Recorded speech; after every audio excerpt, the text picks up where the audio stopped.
Nightlight stains the hall blue. The chart in my hand says, Med Pass complete. The call light in our room is still burning. I listen. No cartwheels. No latch clicks.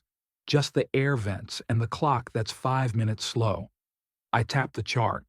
Every hour is checked off in perfect blocks, the kind of handwriting that doesn't sweat. I look up at the dome camera, red dot dead. Someone fed it tape and went home. My roommate's blanket is folded at the corner where his thumb used to worry the seam. The light over his bed won't quit. I thumb my phone. One unheard message. Time-stamped 01.12. Same hour, the chart states he was comfortable. His whisper fills the speaker.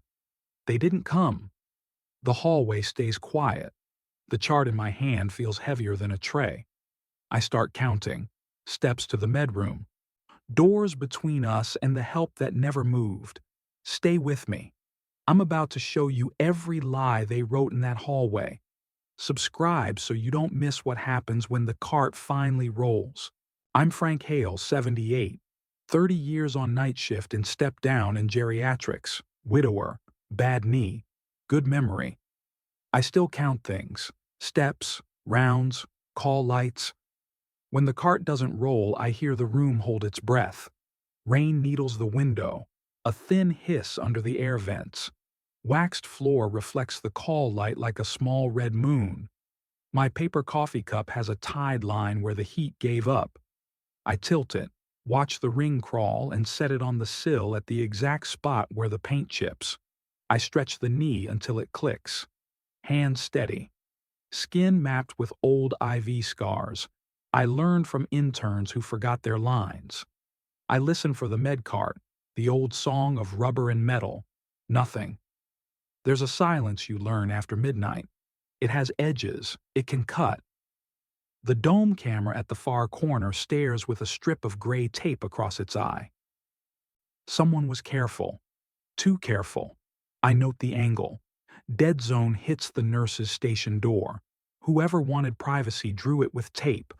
I fold the clipboard against my chest and breathe through the bleach and old linen. Every sense switched on. Are you counting with me yet? I mark the hallway like I always did. 22 steps from our door to the medroom. 3 to clear the heater grate. 1 to dodge the dead tile that clacks. These are measurements you keep when clocks lie. I lift the blanket corner on the empty bed next to mine. The seam my roommate worried about is smooth tonight. No pill dust on the tray. No alcohol swab torn in half like he used to do. The chart said he was comfortable. Comfort leaves clues. I see none. I take a photo of the call light glow painting the doorway. Soft, constant, honest in a way paper isn't. The cup on the sill fogs the glass, a small breath I can measure with a thumbprint. A hallway should hum at night. Shoes, wheels, the click that means help is moving. Tonight, it hums wrong. If the chart says the work was done, why does the building sound empty? I put my thumb on the spine of the clipboard. The pen lands in the notch like it has a weight of its own. I write 6 words in block caps, the way I taught new hires when the power blinked. No wheels, no latch, light still on. I date it. I sign it. Old habits are anchors. The rain finds a loose seam in the window and ticks a wet rhythm. I count the beats to 30 and look down the corridor again. The station chair is at an angle that suggests someone rose quickly, not for a round, but for a phone call. My knee throbs. My hands do not. I press the cup lid until it pops and sets. I don't need a badge to be what I am. Ready to see how we turn this quiet into proof? Morning hits hard, fluorescence buzzing, floor cold through the soles. A physician I don't know signs a single line and says 2 words that end the question: natural causes, no autopsy. A plastic band prints the date crisply. The call light over the empty bed still casts a weak halo on the wall. Someone reaches past it to pull the sheet without touching the switch. They hand me the overnight log, every round on the half hour, columns filled like a school chart. The ink doesn't waver. Same pressure ridge on every 9.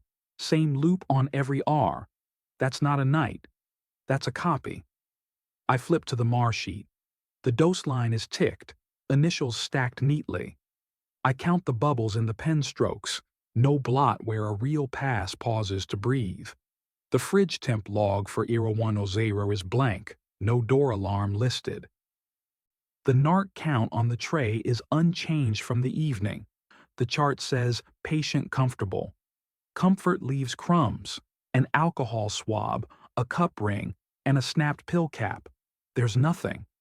If the pen did the work, where are the marks a hand makes when care is genuine? I request the EMAR print from the days. The clerk shrugs, prints anyway. The electronic times and the pen times line up too clean. G0, 30, U0, 30, like the whole building breathed on a metronome.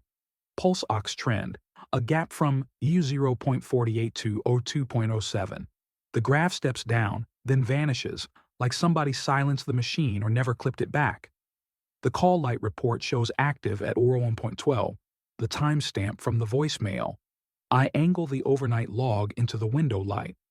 The signature at the bottom, one sweeping tail, matches the training form I saw pinned in orientation months ago. Same curl, same vanity hook on the last letter. When people are tired, handwriting fractures. This never does. I place my clipboard on the windowsill and write 3 lines. Era 1, 12 call, no response logged.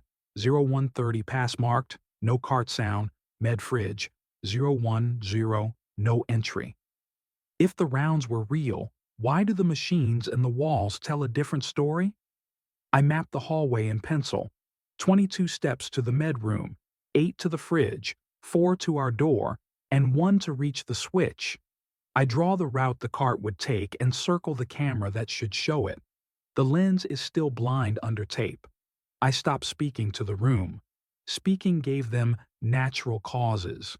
Measuring will provide me with numbers that don't blink. In my drawer, a cheap clicker, a spare watch with a sweeping second hand, a pack of evidence envelopes I used to keep for lost rings. I label one with today's date and slide in a copy of the log, my notes, and a photo of the call light still lit at dawn. They wrote a quiet night into a form, ready to see what happens when I write the real one back, minute by minute. I start the count the same way every night, watch sync to phone, seconds sweeping, notebook zeroed, 1 page per hour, 1 line per occurrence, no adjectives, just time, place, action. Hallway walkthrough, north wing, E0105, 0035, 0105, 0135. I record the distance in steps and the ambient hum. HVC steady, no cartwheels, no latch clicks. The call lights that fire stay lit longer than a prayer. Door chime tally at the med room. I stand where the chime carries clean. Every entry should sing. It doesn't. I write zeros in a neat column that makes my teeth ache. If medicine moved like the paper claims, why does the door never speak? Phone raised low, lens tucked against my sleeve. I film the hallway clock as I pass each room. Time stamps bind memory to concrete. I don't narrate. Seconds do that better. Each call light gets a still photo at ignition and another when it dies. I log the span in seconds. I draw a line through the ones that never go dark until the day shift. I place my paper coffee cup on the sill outside the station and measure the fog circle every 15. Fresh fog means someone walked past, bumped the pane, sent warmth into the glass. The circle stays steady most nights. Steady means stillness. I test the blind camera corners. The tape is still fixed. I map the dead cone with the edge of a pocket card. The quiet has a shape. I memorize it. If they're proud of the work, why blind the only eye that doesn't forget? Flashback doesn't slow me. It calibrates me. I hear the old wheels from 20 years back, the squeak that said help was coming. I cut the sound in with tonight's silence and let the difference ring in my bones. I count shoes. Night should carry rubber soles and compression creaks, not dress heels at 0210. A visitor? No sign-in. I note the hour and the direction. Office, not rooms. I compare my step map to the official rounding grid they tape near the station. Their sheet shows 8 rooms touched by 1 aide in 15 minutes. I run it at my pace with no knee pain imagined, and it's still nonsense. I write, 8 rooms, 15 men, physically impossible with proper care. The fridge gets a fingertip test on the gasket. Cold drag means recent open, warm drag means hours shut. At 01 wow and 02 now, it is warm. The temp log is filled anyway. Perfect 36 thou, 38 degrees, like a clock that never stutters. Clocks lie.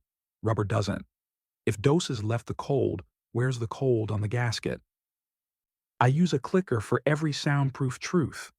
Elevator ding, door chime, call light start, call light end, 4 counters on a rubber band around my wrist, each with its job.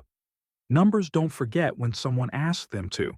I staple the still frames to my notes in order: 00.12 call, 00.27 still lit, 00.44 still lit, 01.12 voicemail time, 0130 chart claims pass complete.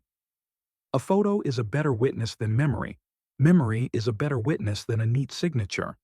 When the ledger grows louder than the hallway, what do you think breaks first? The lie or the person paid to tell it? Day shift prints the EMAR. I ask for exports from the last 4 nights. Paper curls warm off the tray. Each page shows 030 dozing like a drum line. Neat initials. No gaps. Too neat. I set the night paper log beside the EMAR. Left margin, right margin, bottom signature. The pen on the night sheet digs a groove you can feel with a thumbnail. The EMAR inks flat. Laser toner sits on the fibers like dust. I check the fridge log at 0100. Blank. The NARC count column hasn't moved since the evening, yet the EMAR claims a pass at 0130, signed by the same 2 initials that appear in perfect ladders all night. If medicine left the cold, where is the cold chain trail that always follows? I press a pocket light under the night sheet. The pen strokes shine where pressure broke fibers. The signature tails look identical across 4 nights. Same curl, same flourish. Tired hands don't repeat flourishes. Stamps do. I put the EMAR under the same light. Toner speckles cluster near the 0130 row where the printer hiccups. On the following night's EMAR, the same speckle blooms in the same place. That's not care. That's a copier's stutter. I measure timestamps against the call light spans I shot. 01 to 12 voicemail. 01 to 12 to 02.04 light on. EMAR says 0130, med pass complete. If a pass happened, that light should die, not burn. When a perfect page argues with a blinking bulb, which witness do you believe? I unfold my step map. I draw arrows. Med room. Our door. 2 other rooms marked high needs. 1 aide on nights can't cover that circuit in the minutes the EMAR declares. Not with dignity. Not with hands. I ask for the printer job list from the station PC. The clerk doesn't care enough to hide it. 3 EMAR batches printed at 06:52 each morning, after night's end. If signatures reflect rounds, why do they all print after the fact? I lay 4 EMARs in a row and check the initials. The same pair works every pass, even when the staffing sheet claims a floater covered Tuesday. The floater's initials never appear, ghost help on paper only. If the roster changed, why didn't the ink? I return to the fridge. I hold a strip of litmus at the gasket seam after a supposed 020 pass on the 5th night. No drop in surface temp. The door never kissed open. The cold never spilled. I slip a sliver of receipt paper in the gasket corner for the next night. If the door opens, it will crease. Morning. The silver is uncreased, still clean. EMAR swears a 0130 pull. The gasket tells me nobody came. I seal copies. EMAR stack, night pen logs, fridge blanks, narc counts, call light photos, voicemail clip. I number the packet and sign across the tape. 2 books for one night. One written by wheels that never moved, one written by the room that never slept. Now that the 2 books disagree, which one do you think the board will read first when the cameras turn on? I start with the numbers that hurt least to argue. Dates and minutes, 3 families, 3 rooms. I read off the call light spans and the exact EMAR ticks that simulate those lights going dark. First family, daughter keeps a notebook by the phone. I give her 0112, 02.04 with a gap on pulse ox. She gives me thrush, dry lips, and a bed sore that wasn't there last month. I ask permission to record. She says, please. Second family, son on a loading dock, wind in his handset. He says his father slurs more on Mondays. Mondays are when the night initials never change. I repeat the initials. He repeats the slur. Third family, wife on speaker with her pastor beside her. She has the billing ledger in front of her. Night rounds charged at the enhanced rate. My notes say no rounds. If the bill charges for footsteps, what do you call a hallway that never hears them? I ring the reporter. The wrist I splinted 15 years ago after he fell moving a couch. I don't trade on favors. I trade on receipts. I have 30 nights and a dead camera, I say. I need you to verify what the lights already told me. He shows by evening with a decibel app and a stopwatch. We don't tell staff we're testing. We don't need permission to press a call button and watch a clock. Room 214. We hit the call light. Stopwatch runs. Posted standard, 5 minutes. At 06.17, it's still burning. We film the timer, the door, the silent hall. No footsteps, no cart. Room 219. We hit the light and log the ambient sound. HVAC. Elevator at the far end, doors breathing, no approach. 7 minutes, 42 seconds. My hand doesn't shake. The reporter's jaw does.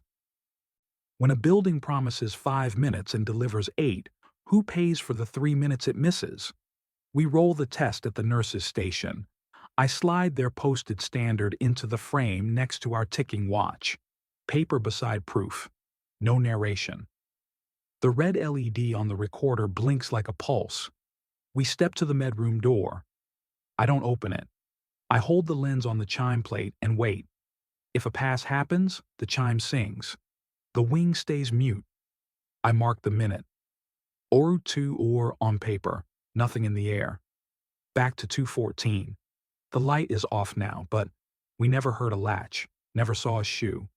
I check the tray. No cup ring, no swab. Blanket corners undisturbed. Someone turned off the light and left the body of the request untouched. I call each family back. I read the timer totals into their voicemails and attach the still frames. Ignition, midpoint, too late shutdown. I ask a single yes, no. Do I have your permission to include your names when I file? 2 yeses. 1. Use mine if it makes them answer. If silence is their policy after midnight, what happens when silence has a timestamp? The reporter requests a comment from the administrator.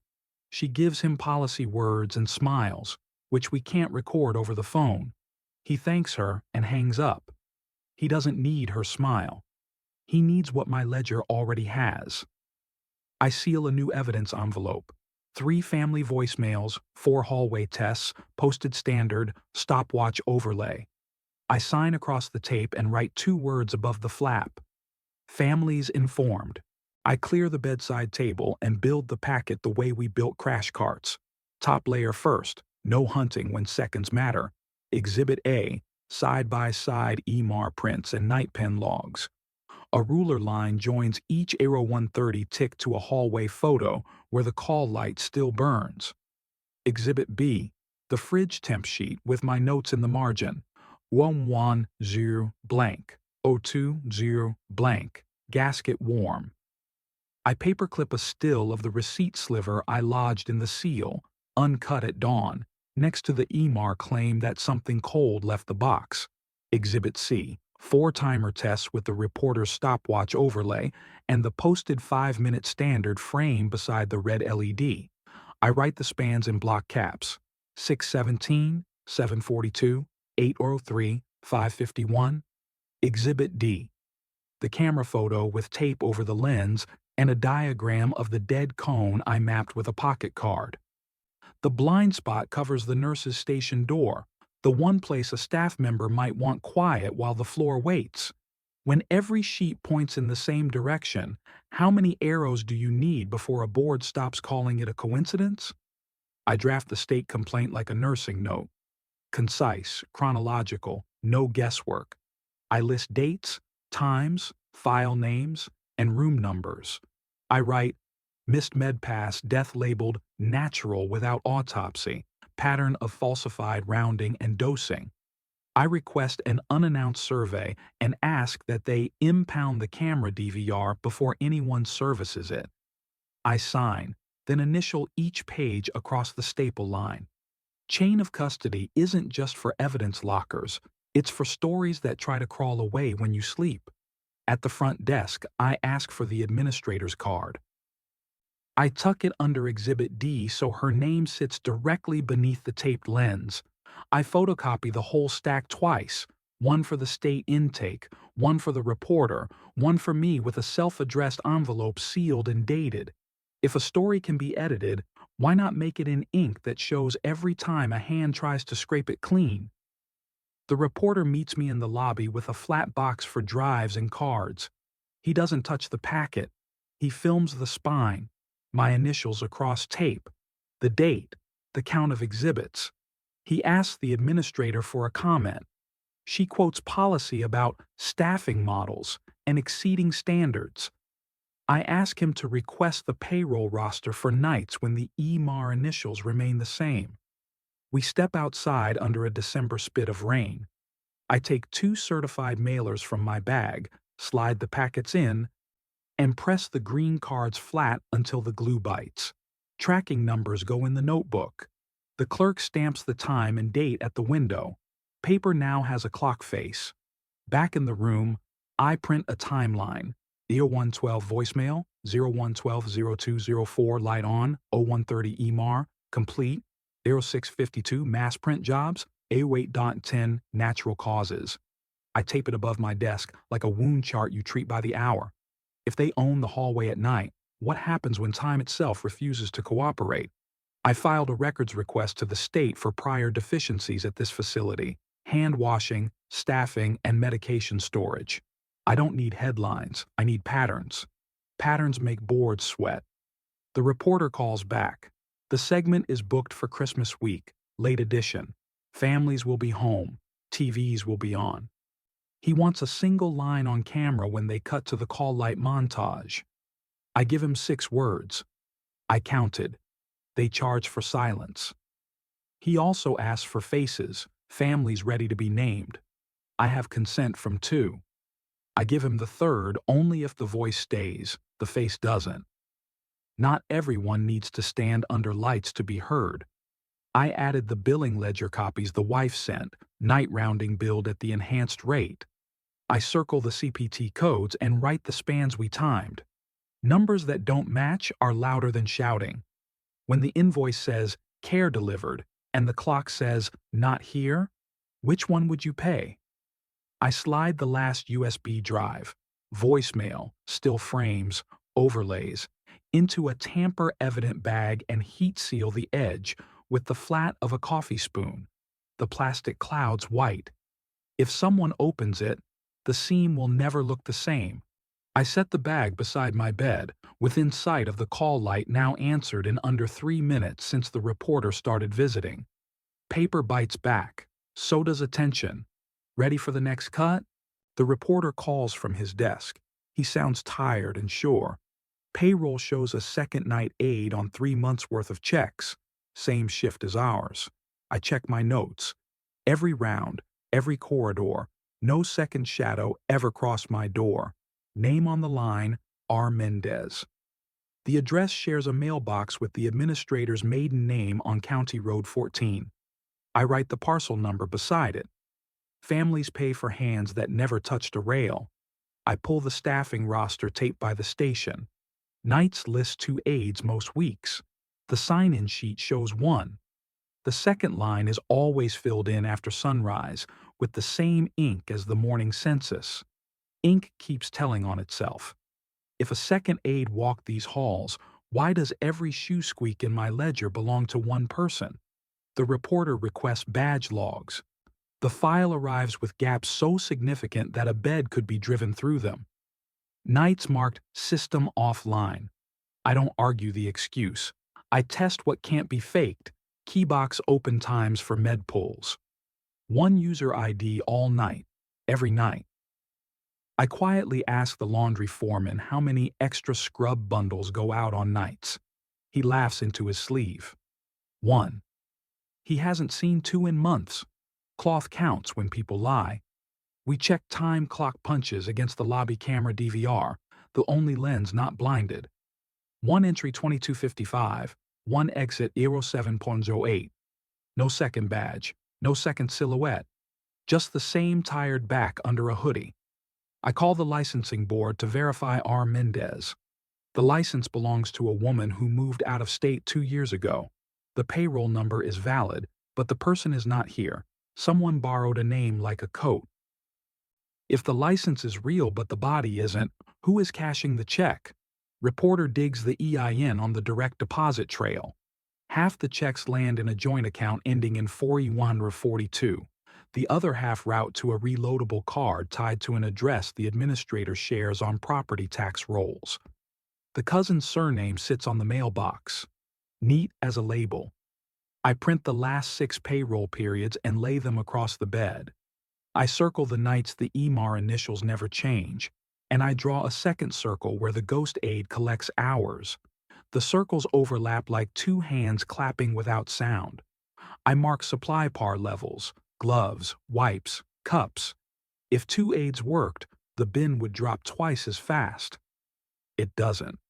I photographed it at midnight for 30 nights. The stack height barely shifts. Plastic doesn't lie for friends. I added the schedule text a CNA showed me off the clock. We're solo again. Timestamp 2314. Same night. Payroll bills too. She looks down when she says it. People get fired for telling the quiet part with their face up. When supplies, cameras, badges, and bodies all say 1, how many signatures does it take to pretend it was 2? I draft an addendum to the state packet. Payroll line for R. Mendez, license lookup, badge gaps, keybox user IDs, supply photos, and CNA text. I write, funds disbursed for an employee absent from the unit, possible kinship to the administrator. I seal the addendum and slide a copy to the reporter. He doesn't say, gotcha. He says, we'll need her on camera. I nod. Paper is loud. A microphone is louder. Ready to see what happens when we put the name beside the mailbox and let it ring? The segment runs at 6. By 7, cars nose into blue lines out front, families with phones lifted like candles. I wheel to the activity room. Folded chairs thump open.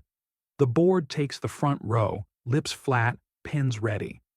I park under the same ceiling lamps where she staged staff smiles in spring. I set 1 clipboard on the table, 30 nights of ink, and a tamper bag that clouds white where I sealed it. The administrator arrives late, badge swinging, mouth set. She scans for allies and finds only cameras. The medcart sits in the doorway, like a witness no one invited. The reporter stands against the wall, red tally light steady. Families line the back. Someone whispers a date. Someone else says, that's when Mom fell. The air stiffens. If a room is full of people who paid for care, how long can the paper pretend it delivered? The state surveyor lifts the photo I took of the camera that was taped. He walks to the corner, peels the strip free, and sets the lens to record. The soft click carries like a gavel. I open the log to night 12. I read the way we read vitals, steady, unsentimental. Or 112 call, 0130 chart says pass complete, or 2.04 light still on. I lay the still frames beside the lines. The administrator taps her card on the table to set the rhythm. I don't look at her. I look at the board. I slide the fridge log under their pens. Blank at 01:00. Blank at 02:00. I point to the receipt, still uncreased at dawn. The reporter rolls the hallway test, stopwatch next to the posted 5 minutes. We watch it pass 6, 7, 8. You can hear the room stop swallowing. When a promise has a number and the clock refuses to agree, what do you call the gap? I pass the payroll printouts down the line. R. Mendez. Hours logged. Money moved. I place the parcel number and shared mailbox on top. The board chair reads the address twice. The administrator starts her line about coverage models. The surveyor interrupts, badge logs on his tablet, keybox IDs stamped with one user all night. He asks where the second aide signed in. The tablet doesn't blink. I nod to the CNA who texted, "We're solo again." She doesn't speak. She lifts her phone to the camera and shows the timestamp. The board sees the words. That's enough. I push the med cart forward until its wheels kiss the table leg. I lay my palm on the handle. This, I say, is how help arrives. Rolling. I let the silence show what didn't roll on 30 nights. If the hallway heard only one set of wheels, who earned the second paycheck? The surveyor asks security to stand by. He reaches for the camera DVR feed now live on his screen. He bookmarks the hour the tape covered the lens. Tampering, he says. The word lands like a stamp on a form. Security steps in. The administrator rises. They guide her past the cart that never rolled. Families hold their phones high. I slide the clipboard to the center of the table and let the lights do what they did for her photo ops. Only this time, they light the truth. Ready for the last cut? Night settles the way it should, predictable as breath. A new aide signs in at 21:55, badge chirping the lobby reader. She rolls the med cart with both hands, wrists straight, wheels checked, brakes tested. The squeak is back, the honest kind that announces help before it arrives. The rounding board outside the station no longer has neat ladders. It has real-time slant and clustering, stamped by a scanner that reads a wristband before the note lands. I don't need to guess who went where. The wall tells me. I pour hot coffee and set the cup on the sill. Heat blooms in the glass. The ring crawls fast. I let the steam fog the corner I use to watch for shadows that never came. When the right people show up on time, can you hear the building exhale? The call light in 214 blinks. The cart turns before I can count to 5. Latch click, soft voice. The light dies, not from neglect, but because a hand did what the paper later will record after care, not instead of it. At the nurse's station, the fridge logs itself. Door sensor ticks. Temp graph steps down and climbs back, each pass leaving a cold print the way it always should have. The gasket hums faintly where it closes. No blanks, no pretending. On the corkboard, the state survey posts corrective actions. Staffing increase on nights, camera maintenance schedule, and immediate dismissal for falsification. No handwriting tricks, just typed lines that match the sound of the hall. Isn't this what we paid for all along? Work first, paperwork after? Families visit later into the evening than they used to, not to police the place, but to sit. Phones stay in pockets. You can see relief in posture, shoulders not hunched to listen for trouble down a corridor. I take my clipboard from the drawer and remove the last evidence envelope, empty now except for a note I wrote to myself the first week. Prove the night. I fold it twice, then once more, and let it rest. The camera in the corner blinks green, not covered, not ignored. The little status light holds steady, watching, the way a hallway should be watched when people are sleeping and can't defend themselves. I wheel to the threshold and stop where the floor wax catches the ceiling lamps. I listen for the old song. Wheels, shoes, latch, whisper, light out. It plays. I don't need to count. The rhythm does it for me. If the quiet is finally the right quiet, do you feel the difference in your chest? 10 p.m. Coffee still hot. Aide logs a pass. Initials stamped by a badge swipe, not a flourish. The cart rolls on, and for the first time in 30 nights, I let the building keep time without me. Tonight, the lights went dark for the right reason. Someone answered. Subscribe to Revenge Trigger and stand watch with me.